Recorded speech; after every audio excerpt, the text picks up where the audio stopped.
नमस्कार, स्वागत है आपका हमारे इस विशेष कार्यक्रम में। प्रतिभा किसी की मोहताज नहीं होती और नैसर्गिक गुण अगर किसी को मिला हो, तो उसकी तो बात ही अलग हो जाती है। अगर हम इंदौर की बात करें, तो दीपक खरे सर को विज्ञान के क्षेत्र में काफ़ी सम्मान के साथ देखा जाता है। उनके कई सारे स्टूडेंट्स देश-विदेश में फैले हुए हैं, जिन्होंने दीपक खरे सर से प्रारंभिक शिक्षा प्राप्त की है। दीपक खरे सर के पुत्र क्षितिज खरे इस समय अमेरिका में रहते हैं और इस बार उन्हें इंटरनेशनल अवार्ड मिला है एक और यंग स्टैटिस्टिकल साइंटिस्ट अवार्ड से नवाजा गया है। तो हमने सोचा क्यों ना उनसे बात की जाए और हमारे साथ मौजूद है क्षितिज। स्वागत है आपका हमारे इस कार्यक्रम में धन्यवाद। और बहुत सारी बधाइयाँ आपको इंदौर की तरफ से कि आप इंदौर का झंडा वहाँ फहरा रहे हैं बैठकर। धन्यवाद, धन्यवाद।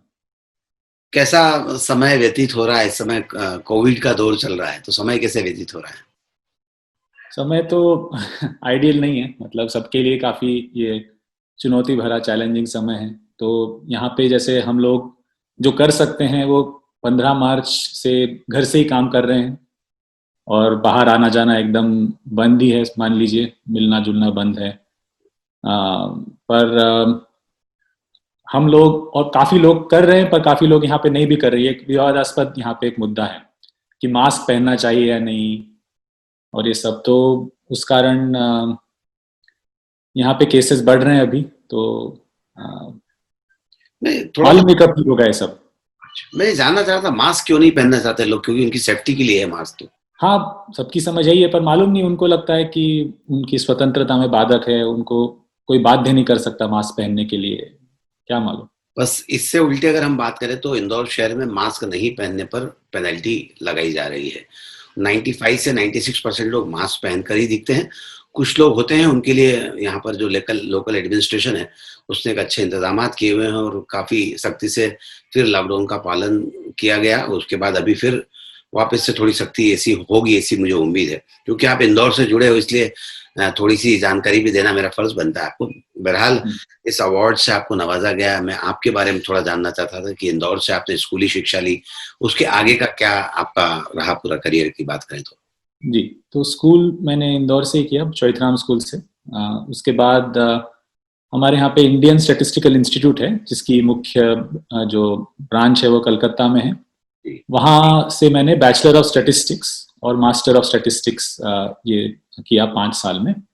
तो भारत की, मतलब हमारे जैसे मध्य प्रदेश में ज़्यादा लोग अब जानते होंगे, जानते नहीं इस इंस्टीट्यूट के बारे में। तो ये इंस्टीट्यूट मतलब प्रीमियर इंस्टीट्यूट कही, जैसे इंजीनियरिंग में आप कहें तो आईआईटी प्रीमियर इंस्टीट्यूट है।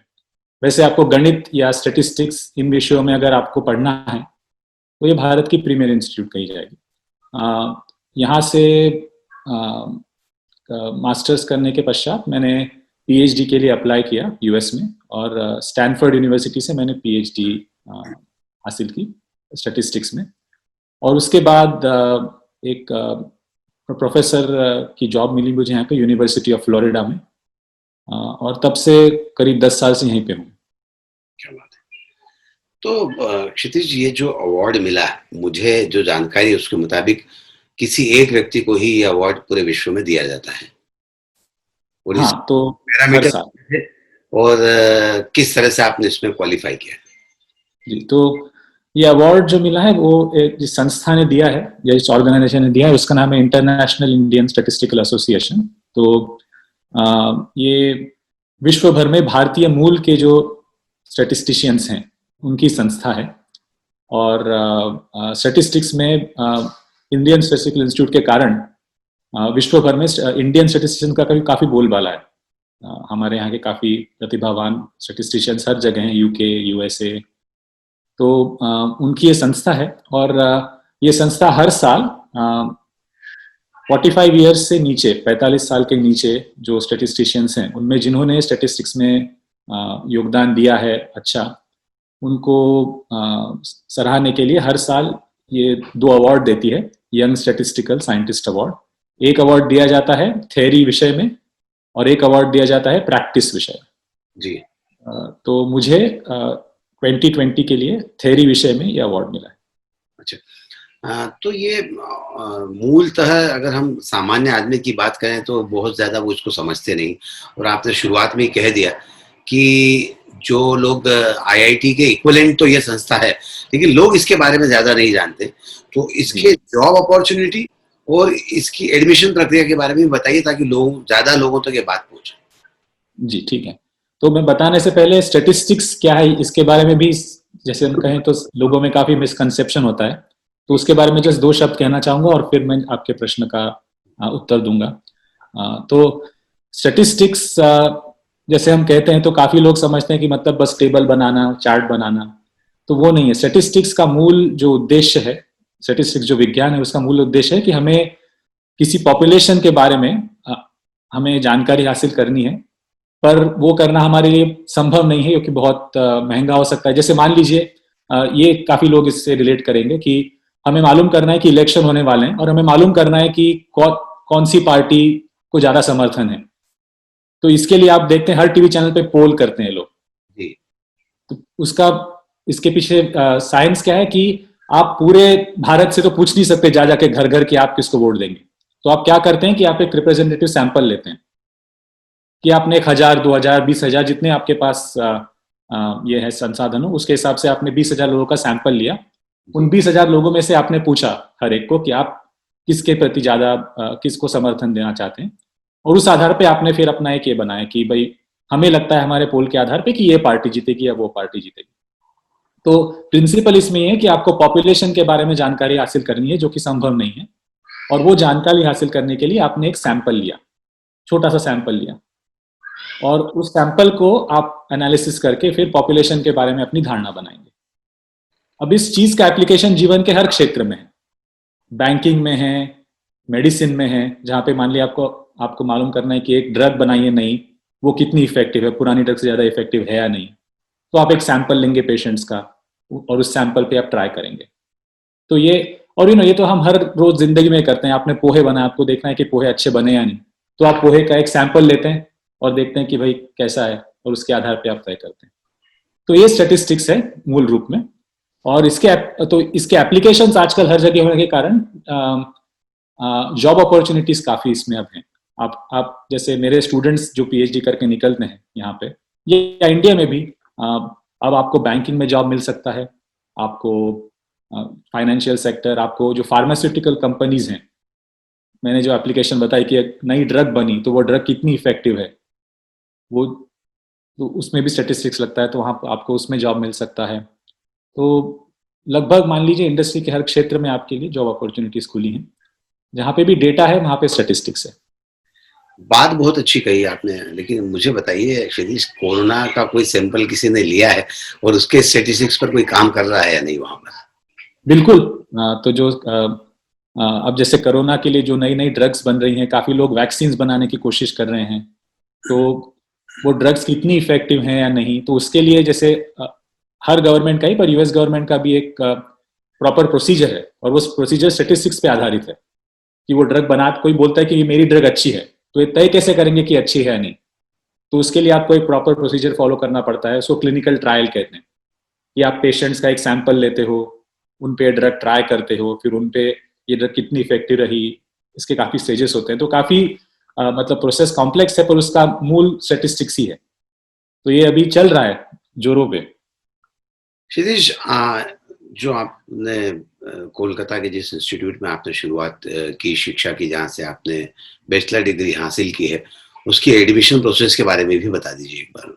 जी, तो अब शायद इसमें थोड़ा सा बदलाव आया होगा, काफी साल हो गए, पर मेरे समय तो प्रोसेस ये था कि आप एक लिखित परीक्षा देते हैं जो ऑल इंडिया ली जाती है, और उस लिखित परीक्षा में अगर आप एक टॉप किसी परसेंट में आते हैं तो फिर आपको वो साक्षात्कार इंटरव्यू के लिए बुलाते हैं।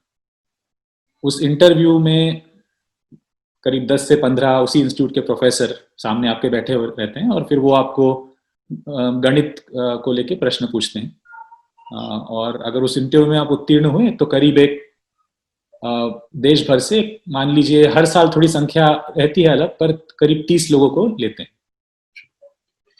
तो बड़ा और जी, टफ कंपटीशन होता है। हाँ, कंपटीशन टफ है वैसे जी। क्षितिज, ये अवार्ड आपको जब मिला तो इसके लिए कोई आवेदन शायद आमंत्रित नहीं किए जाते हैं? हाँ, मतलब इसका अर्थ है कि आप खुद आपको आवेदन नहीं दे सकते इसके लिए। कोई सीनियर एक स्टैटिस्टिशियन हो, वो आपको नामांकित कर सकता है इसके लिए। ऐसा इसका प्रोसीजर है। या आप खुद आपको आवेदन नहीं दे सकते, किसी आप और को जो सीनियर स्टैटिस्टिशियन है उसको आपको नामांकित करना पड़ेगा। फिर तो ज्यादा चुनौतीपूर्ण रहा होगा कि कोई आपको नामांकित करे, नामांकित होने के बाद बाकी जूरी मेंबर्स एकजुट हों, एकमत हों, तभी अवार्ड मिल सकता है। जी। तो इस अवार्ड की अनुभूति के बारे में ज़रूर जानना चाहूँगा, क्योंकि आपकी आपकी कड़ी मेहनत है, चाहे वो आपने बैचलर, पोस्ट ग्रेजुएशन जो कुछ भी किया, फिर उसके बाद पीएचडी किया वहाँ जाकर, और इस अवार्ड को नाम के बारे में जब आपको पता चला तो आपकी प्रतिक्रिया स्वयं की क्या थी, क्या सोच थी, क्या विचार आया मन में? अच्छा ही लगा, मतलब अगर आप काम करते हैं और उसका रिकग्निशन मिलता है तो अच्छा ही लगता है, बिल्कुल। तो अच्छा ही लगा, और ज़्यादा काम करने की प्रेरणा भी मिली इससे। तो अच्छा लगा काफ़ी। इस क्षेत्र में काम करते हुए आपको लंबा अरसा हो गया है। जी। जब हम देखते हैं आप, अब आपके अंडर में स्टूडेंट्स वहाँ पर पीएचडी कर रहे हैं, आपने कहा कि विश्व के कई अन्य देशों में इस क्षेत्र में काफ़ी जॉब अपॉर्चुनिटी है, जहाँ डेटा है वहाँ पर स्टैटिस्टिक्स का काम होता ही है, उसकी ज़रूरत महसूस भी होती है। अगर हम कंपेयर करने जाएँ, क्या इस क्षेत्र में हमारे देश में भी अपॉर्चुनिटी उतनी है? हाँ, हमारे देश में अपॉर्चुनिटी, जैसे जिस समय मैं गया मेरे बैचलर्स करने, उस समय जस्ट खुल रही थी, क्योंकि उस समय काफ़ी कंपनीज जो बैंकिंग में कह लीजिए या और किसी क्षेत्र में, फार्मास्यूटिकल्स, ये कंपनी जस्ट उस समय प्रवेश कर रही थी भारत में। अब काफ़ी कंपनीज है भारत में जहाँ पे दे नीड स्टैटिस्टिशियंस, उनको आवश्यकता है स्टैटिस्टिशियंस की, और जॉब अपॉर्चुनिटीज अब पहले से काफ़ी काफ़ी बेहतर है। तो अगर आप मान लीजिए इंडियन स्टैटिस्टिकल इंस्टीट्यूट या किसी भी अच्छे इंस्टीट्यूट से आप स्टैटिस्टिक्स में एजुकेशन करते हैं, और तो आपके लिए अब जॉब अपॉर्चुनिटीज काफ़ी काफ़ी बेहतर है। क्या सिर्फ इसमें जॉब अपॉर्चुनिटी ही होती है, या अपने खुद के बिजनेस को भी इसमें डेवलप किया जा सकता है? बिजनेस मतलब आप एक स्टैटिस्टिकल कंसल्टेंट बन सकते हैं, इंडिपेंडेंट, जो काफ़ी लोग ऐसा करते हैं। कुछ कुछ लोग पहले इंडस्ट्री में थोड़ा सा अनुभव हासिल करते हैं, उसके बाद ये कंसल्टिंग का जॉब करते हैं। तो कि फिर आप अपना इंडिपेंडेंट कंसल्टेंट हैं, तो आप जा जा के लोगों को फिर उनके जो भी डेटा एनालिसिस प्रॉब्लम्स हैं, स्टेटिस्टिकल प्रॉब्लम्स हैं, आप उनके सॉल्व कर सकते हैं, और इस तरह से आप अपना बिजनेस कर सकते हैं। तो करते हैं ऐसा लोग। बड़ी इंडस्ट्री में तो काफ़ी उपयोगिता इसकी रहती है, जी। और बिल्कुल। अगर हम गवर्नमेंट के प्रोस्पेक्ट में बात करें, तो जी। क्या लगता है सरकार भी इस तरह के जो स्टूडेंट्स होते हैं उनको लेती है अपने यहाँ किसी डिपार्टमेंट्स में? हाँ, सरकार का तो अब मैं एग्जैक्ट नाम भूल गया, पर सरकार का एक डिपार्टमेंट है जहाँ पे स्टेटिस्टिशियंस की ज़रूरत पड़ती है, क्योंकि हर मतलब बहुत इसके एप्लीकेशंस हैं। अब एक दो ही मैं बोलूँगा, जैसे एक तो सेंसस हर साल, मतलब हर 10 साल में या कुछ साल में सरकार करती है। तो सेंसस के डेटा के एनालिसिस के लिए स्टेटिस्टिशियंस की ज़रूरत है। या फिर काफ़ी डिपार्टमेंट्स, मान लीजिए जैसे अब अनाज है, तो अनाज वापस सैंपल के आधार पे कि अनाज कितना आएगा, उसका एक एस्टिमेट करना कि इस साल अब कितना रफली अनाज प्रोड्यूस होगा, ये सब तो स्टेटिस्टिशियंस की ज़रूरत तो सरकार को भी है। सरकार, मेरे ख्याल से मैं डिपार्टमेंट का नाम बोल रहा हूँ, पर सरकार का एक डिपार्टमेंट है जहाँ पे वो स्टेटिस्टिशियंस को, सांख्यिकी विभाग शायद या कुछ है उसमें, वो स्टेटिस्टिशियंस को एम्प्लॉय करता है। क्षितिज, इस पूरे दौर में आपको इंदौर की याद सता रही है नहीं? जब एक बहुत संकट के दौर से हम गुजर रहे हैं, तो ऐसी स्थिति में क्या लग रहा है आपको? इंदौर की चिंता हो रही है? बिल्कुल। अब इंदौर तो कहीं भी चला जाऊं, इंदौर तो मेरा घर ही रहेगा। यहीं पे मैं पला बड़ा हूँ, और इंदौर हर साल मैं आता हूँ। अब मालूम नहीं है कोरोना के कारण कब आ पाऊंगा। तो इंदौर की चिंता तो है, पर मैं पिछले कुछ साल से इंदौर से जुड़ा होने के कारण मैं खुद को बहुत गौरवान्वित भी महसूस करता हूँ, जब हमारे स्पेशली हमारे स्वच्छ भारत अभियान में जो हमारी सफलता रही है। क्योंकि यहाँ पे मेरे और भी प्रदेशों से काफ़ी भारत के ही मित्र हैं जो यहाँ पे हैं मेरे शहर में, और हर कोई ये जानता है कि इंदौर सफाई में नंबर 1 है, और इस कारण मुझे काफ़ी अच्छा लगता है। कोरोना के इसमें भी अब मुझे एग्जैक्ट वहाँ पे हालात मालूम नहीं, पर आशा करता हूँ कि इंदौर लीडर रहा होगा कोरोना से जूझने के मामले में, और जल्द ही सबसे बाहर निकलेंगे।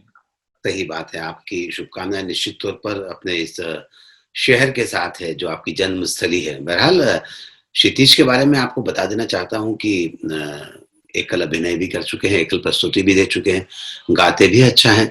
तो क्षितिज जब हम सारी बातें कर रहे हैं, शहर की बात कर रहे हैं, स्टैटिस्टिक्स की बात कर रहे हैं, तो क्यों ना कुछ सुन लिया जाए आपसे?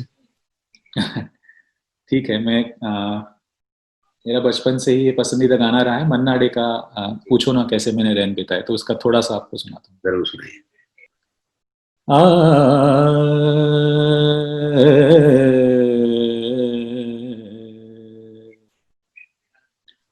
पूछो ना कैसे मैंने रैन बिताए, पूछो ना कैसे मैंने रैन बिताए, एक पल जैसे एक जुग बीता, एक पल जैसे एक जुग बीता, जुग बीते मोहिनी नाई, पूछो न कैसे मैंने रैन बिताए, उतजल दीपक एक मन मेरा, मन मेरा,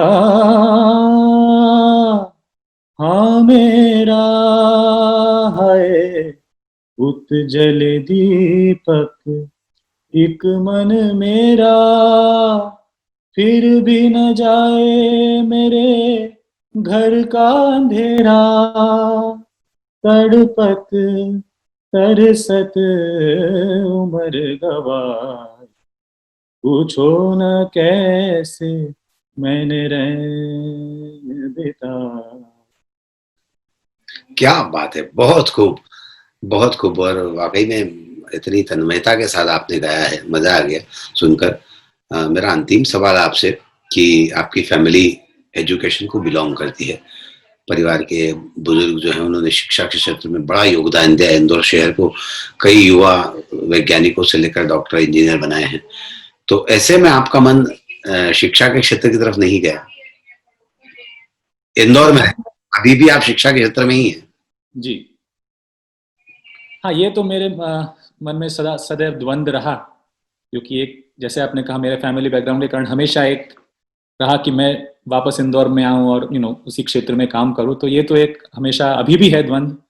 पर समहाउ यहाँ पे पढ़ता गया, यहाँ पे अपॉर्चुनिटीज़ मिलती गई, बहुत मुझे पसंद आई, ऐसी अपॉर्चुनिटीज़ मिलती गई, तो बस यहाँ अ, अभी क्षेत्र में काम कर रहा हूँ। क्षितिज खरे अमेरिका में रहकर इंदौर का नाम रोशन कर रहे हैं। इन्हें अवार्ड से नवाजा गया, इंटरनेशनल संस्था द्वारा नवाजा गया, इंदौर शहर का नाम वहां बैठकर रोशन कर रहे हैं। बहरहाल बहुत सारी उपलब्धियां इनके खाते में आने वाले समय में आएगी, ऐसी हम उम्मीद करते हैं। क्षितिज, हमसे बातचीत करने के लिए बहुत बहुत शुक्रिया। धन्यवाद। आज के इस कार्यक्रम में बस इतना ही। सुनील जोशी को दीजिए इजाजत। नमस्कार।